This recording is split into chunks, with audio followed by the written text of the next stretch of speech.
I want to make a quick video here. I just got off the phone with a sales representative for HP. I needed to order some ink for our printer. And the funny thing is I got a real strong urge. You need to order ink for your printer like right now.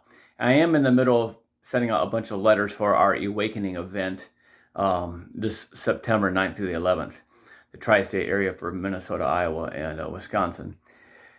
And as I called, I heard the Holy Spirit say in my heart, bless him. And so I said, oh man, that was God. So I'll bless whoever gets on the phone. I'll bless him. It said, bless him as a guy. I knew it was a him. And when I called, the reason I had to call is because I put this online ink order in, and it just didn't finalize. It sat there and rotated and rotated and rotated, I'm like, and I didn't want to put it through again and get double charged for my ink and get two orders that I don't really need. I only needed one. And so I'm like, well, I better call them, see if they can track this and see if it actually happened. So I called. As the phone's ringing, the Spirit of God said in my heart, bless him. And so when they answer on that end, it's completely a girl. It's a lady. And so I'm like, huh. And then I told her what I needed. And she said, well, let me transfer you to such and such salespeople. They can do this better. So I thought to myself, I bet I'm going to get a guy. And sure enough, I don't want to say his name. I mean, there's nobody probably knows him who will see my little YouTube channel or Facebook. Anyway, it's a very biblical name of Old Testament prophet. And I'm like, oh, that's even more curious. And so then while we're working, processing what I need, I asked the Holy Spirit, well, what am I supposed to bless him about?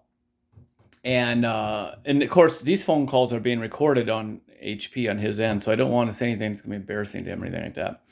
But I totally got home relationships and the word cold. And I thought, oh, he needs a blessing in his home, his relationships. And so when it was all said and done, he said, is there anything else I can do for you?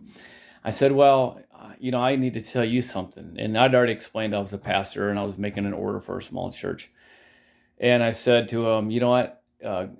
God clearly spoke to me that I was supposed to bless you. And I'd told him in the area of your home and area of relationships. And I walked really carefully so I didn't say anything that might be embarrassing. And I told him that in a couple different ways, the same idea in a couple different sentences to him. And then I said, I don't know if that makes sense to where your life is right now. And he just said, yes, I really need that. There's some things going on in my home. And he really appreciated it. And it came out, I could hear his faith after that. He is actually a believer. And so, of course, we don't have a lot of freedom. I don't want to get him in trouble with his managers. But what an amazing time. I heard the Lord whisper in my heart, bless him.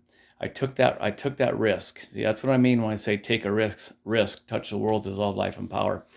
God gave me a word of knowledge for a sales representative, for a man.